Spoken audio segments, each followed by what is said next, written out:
வணக்கம் நண்பர்களே, தமிழ் பிளாசம் சேனலில் கோவக்காய் சட்னி எப்படி செய்கிறதுன்னு பார்க்கலாம். அதற்கு தேவையான பொருட்கள்: கோவக்காய் 10லேருந்து 15, 1 டீஸ்பூன் உளுத்தம்பருப்பு, கடலைப்பருப்பு 1 டீஸ்பூன், ஜீரகம் 1 டீஸ்பூன், தக்காளி 1, 6 டீஸ்பூன் திருவின தேங்காய், மஞ்சத்தூள் சிறிதளவு, 4 வரமிளகா, உப்பு தேவையான அளவு, 20 சின்ன வெங்காயம். இப்போ வரமிளகாக்கு பதில் பச்சை மிளகா வேணாலும் நீங்கள் சேர்த்துக்கோங்க. தாளிக்கிறதுக்கு கடலைப்பருப்பு, கருவேப்பிலை, உளுத்தம்பருப்பு, கடுகு. கோவக்காவை சிறுசாக கட் பண்ணி எடுத்துக்கலாம். ரொம்ப மொத்தமாக கட் பண்ணாதீங்க, கோவக்காய் வேகிறதுக்கு லேட் ஆகும். இந்த மாதிரி ரவுண்டாகவும் கட் பண்ணி எடுத்துக்கலாம். கோவக்காய் சட்னி இட்லி, தோசைக்கு, சாப்பாட்டுக்கும் நல்லாயிருக்கும். சுகர் பேஷண்ட் இந்த கோவக்காய் சட்னி நம்ம சாப்பிட்டு வந்தோம் அப்படின்னா சுகர் கண்ட்ரோலில் இருக்கும்.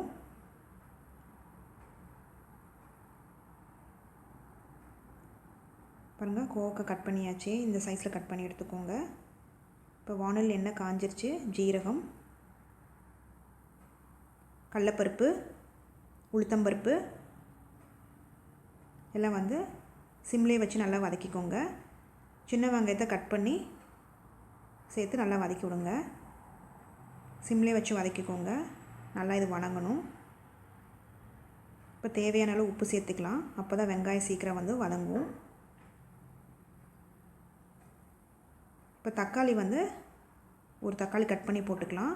இப்போ உங்கள்கிட்ட தக்காளி இல்லைன்னா இதுக்கு தேவையான அளவு புளி கொஞ்சம் சேர்த்துக்கோங்க. சிம்லேயே வச்சு நல்லா வதக்கி விடுங்க. தக்காளி நல்லா மசியணும்.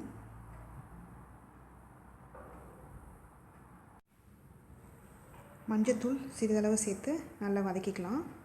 சிம்லேயே வச்சு வதக்கி விடுங்க. தக்காளி நல்லா மசியணும். இப்போ வரமிளகா சேர்த்து நல்லா வதக்கிக்கலாம். இப்போ பச்சை மிளகா வேணாலும் சேர்த்துக்கோங்க. காரத்துக்கு ஏற்ற மாதிரி நீங்கள் சேர்த்துக்கோங்க.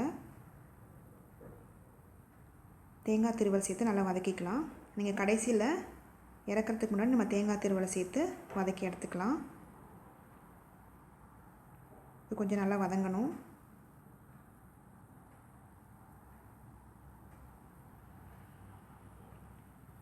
பாருங்கள், நல்லா வதங்கிடுச்சு. இப்போ மிக்ஸி ஜாரில் நம்ம போட்டுடலாம். இப்போ அதே வானலியில் நம்ம கோவக்காயும் நல்லா வதக்கி எடுத்துக்கலாம். கோவக்காய் வேகிறதுக்கு லேட் ஆகும். இப்போ இதுக்கு எண்ணெய் கொஞ்சமாக ஊற்றினா போதும், நிறைய எண்ணெய் தேவையில்லை. இப்போ தேவையான அளவு உப்பு சேர்த்துக்கலாம். சேர்த்து நல்லா கிளறி விடுங்க.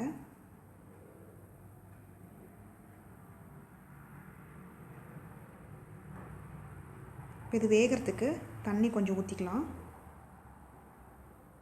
ஒரு 10 நிமிஷம் வேகணும். அப்படியே வேக வைங்க. பாருங்கள், தண்ணியெல்லாம் ட்ரை ஆயிடுச்சு. கோவக்காய் நல்லா கொஞ்சம் வணங்கிருச்சு.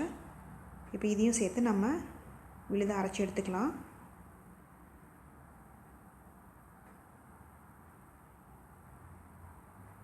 ஆல்ரெடி நம்ம உப்பு சேர்த்துக்கனால தேவையான அளவு உப்பு சேர்த்து நீங்கள் அரைச்சி எடுத்துக்கோங்க. பாருங்கள், கோவக்காய் சட்னி ரெடி ஆயிடுச்சு. இப்போ தாளித்து கொட்டிடலாம். நல்லெண்ணெய் சிறிதளவு, கடுகு, கடுகு பொரிஞ்சிருச்சு.